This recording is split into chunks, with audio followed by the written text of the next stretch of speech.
In this section, we're going to talk about the crime of rape, and I'm going to try and tell you a couple of things that you might not know and that might help you out. These days, as a police officer, you're going to spend a lot of time, I think, working at night by yourself, not with a partner. In my time, we always had a partner. There were fewer cars, but we always had a partner for protection. These days, you're going to be by yourself, and you're going to have to know some things. You're going to have to do some things to protect you in a way that you wouldn't if you did have a partner.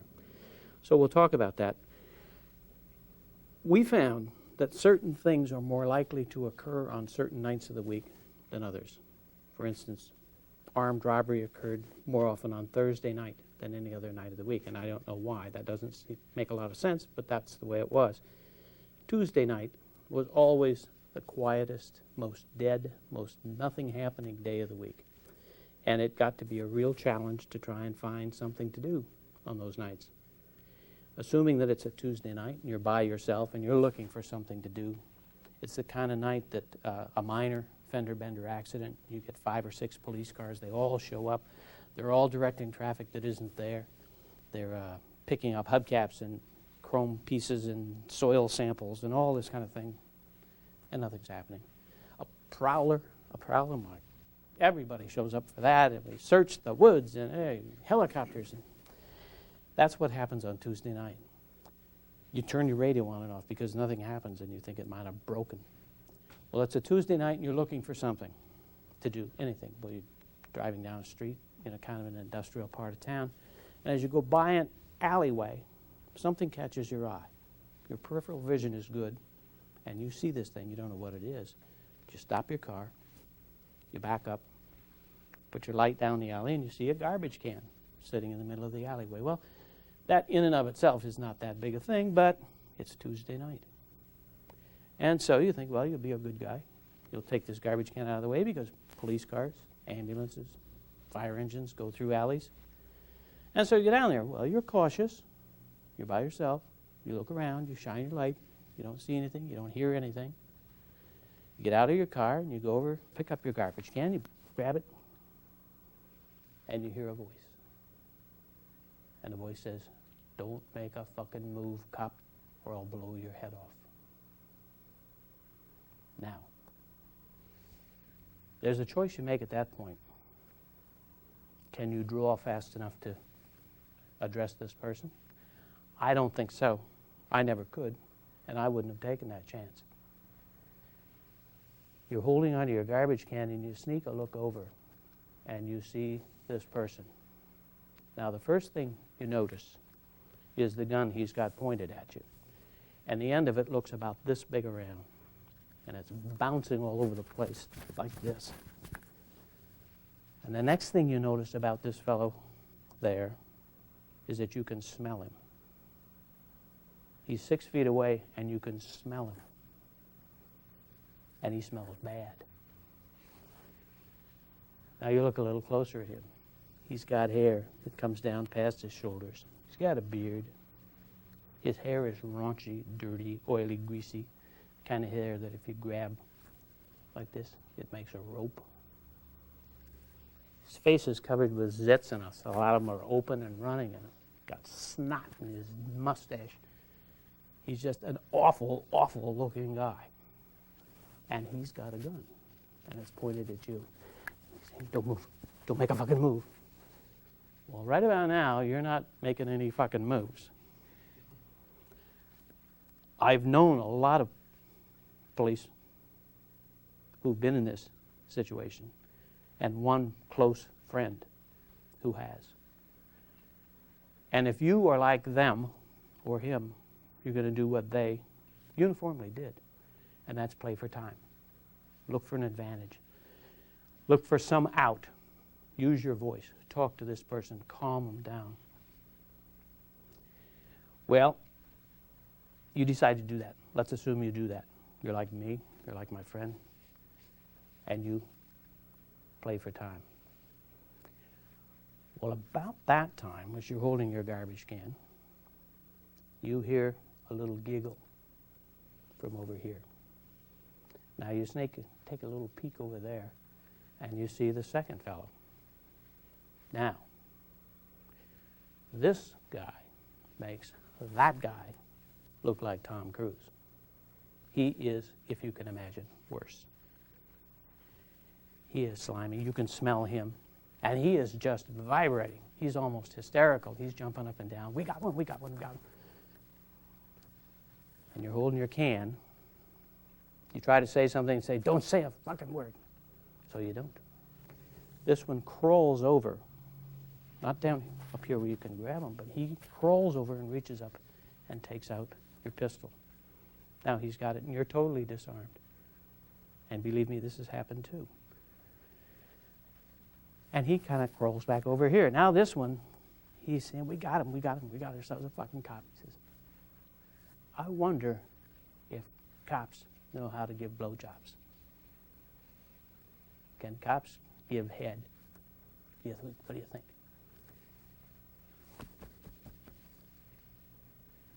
What do? You're still looking for an advantage. You're looking for a way out of this. And this one is hysterical. He says, I think so. Yeah, go ahead. Yeah, do it. So this one comes around in front of you. He gets in front of you, and he's got his gun, and he says, down on your knees, or I'll kill you. I'll kill you. So what do? You don't want to die. You don't want to die. Nobody wants to die. So you do it. You get down on your knees, put your hands behind you like he tells you. He comes up and he taps you on the forehead with this pistol. He says, open up. Open up. Well, right then, you know these guys. This one has been arrested for assaulting his wife. This one has been arrested countless times for beating up women in general and his girlfriend in particular. You know who they are. They're badasses. You're going to do it. And so you open up. And he hauls out his penis. And it's red and large. And of course it's smelly. And he makes some vague kinds of comments about it doesn't hurt anymore. And you do it. He puts it in your mouth. And he says things like, oh yeah, do it. Come on. Oh, that's good. Oh yeah, come on. Oh yeah. And he's got your hair here and a pistol here in your head. And he comes in your mouth. And it's awful. It's awful. It smells bad. It's nasty. And you throw up all over. And he laughs. And so does he. This guy over here, he just thinks that's the funniest thing he's ever seen. And you're dying, and you're wondering if you're making the right choices. And you throw up, and you hear this guy over here laughing and laughing and laughing, and he's carrying on. He says, I want to nail him in the ass. I want to nail him in the ass. Get him down, get him down. Well, in the midst of throwing up, they throw you over your garbage can. And this guy here, he pulls down your pants, your brandy new pants, and he nails you in the ass. And it hurts. It hurts real bad. And you're thinking, maybe dying? I don't know. You don't know. And about that time, just as he comes, this other one hits you over the head. Bang!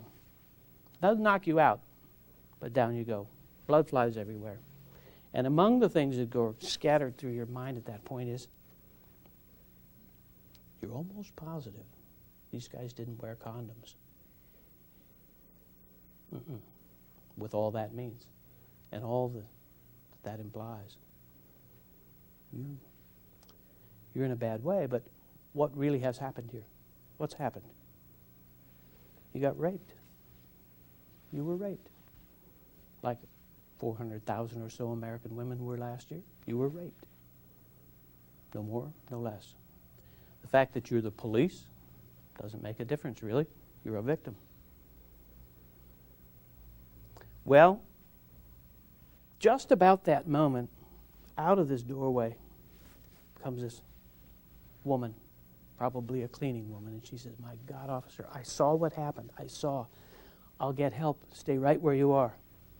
And she runs. Now, she saw it, so you can't deny that it happened. You know that it happened, and she knows, and so it can't be denied. Almost instantly, you hear the sirens start up. You know that help is on the way. You wait, and in a very short time, up comes the police car. You know the two officers in the car. They're not friends, but they work in the same district that you do, and of course they rush right to you. And they're concerned, are you okay? What happened? Let me look at this, look at that, you're bleeding, and so on. And at that point, you make a decision that's going to affect the rest of your life. And you're going to think about it. You're going to wonder about it, whether you should have or not. You make a decision at that point.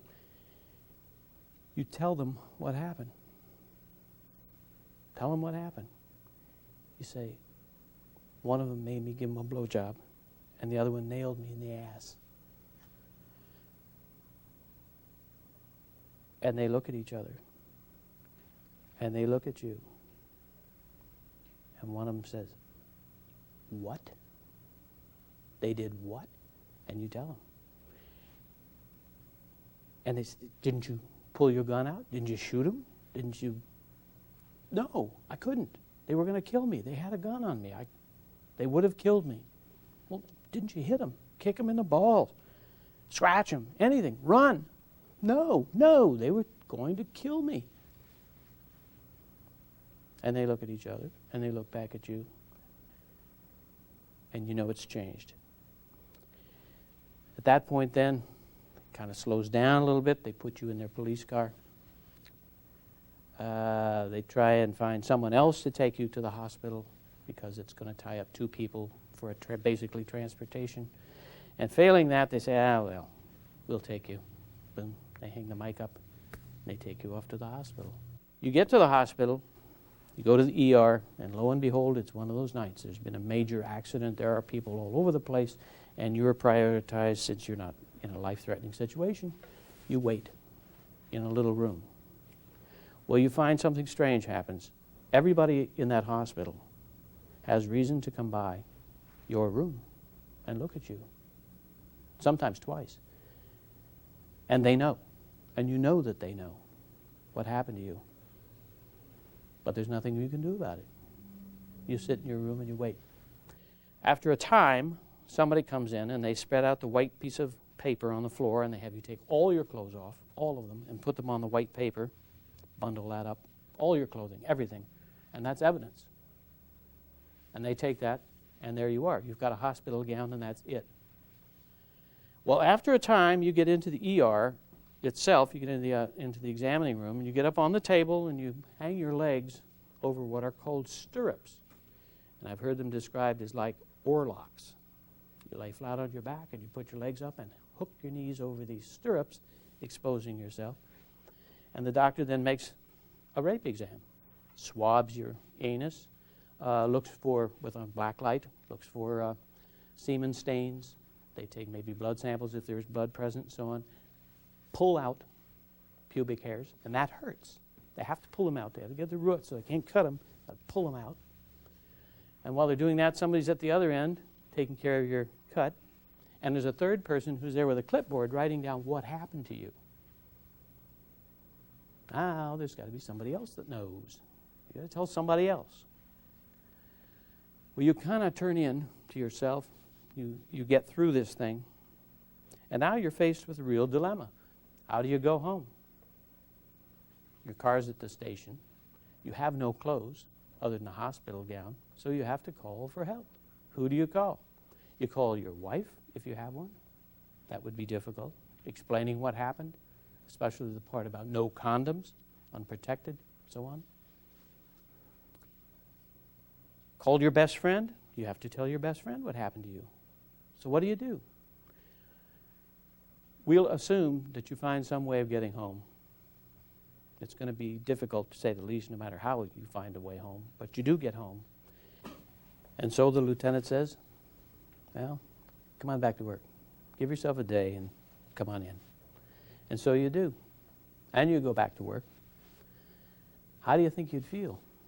Driving around, you're alone at night, same situation. How do you think you'd feel about alleys, people? It would be different. But something else is different. the officers that you work with treat you differently. It's a different situation. They don't sound the same. They don't talk the same. Things have changed. And after a few days, one of your friends comes to you, says, Dick, I'm going to tell you something. I'm your friend. I'm going to tell you something because I'm your friend. Well, in my experience, when anybody tells you, I'm going to tell you something because I'm your friend, watch out. He says, Dick, the guys have been talking. They say, you said that these guys, you'd known them, you'd arrested them. The guys are saying that these guys are friends of yours, that you'd met them there before, and that this was something consensual, kind of that just got a little bit out of hand. Is that true? How do you think you'd feel? How do you think you'd feel about that? What do you think you'd want to do? What can you do? You'd want to strangle this guy, but then he's your friend. Could you go to everybody in that police department and grab them all and tell them, no, it wasn't like that, I didn't do that, it wasn't that way? No, you couldn't. If you did, it would probably make them wonder even more. You couldn't ever completely wipe that out. Probably couldn't even affect that. And it would be something you'd have to live with the rest of your life. Again, what's happened to you? You've been raped. And this is what happens to people who get raped. The guiding kind of thought about all this, what you can think about. How would you like the police to respond to one of your loved ones, God forbid, who would find themselves in this situation? How would you like them to treat your loved ones? And if you think about it and you do that which you would like them to do, if you treat victims that you encounter that way, you'll be okay. You'll do the right thing. Thank you.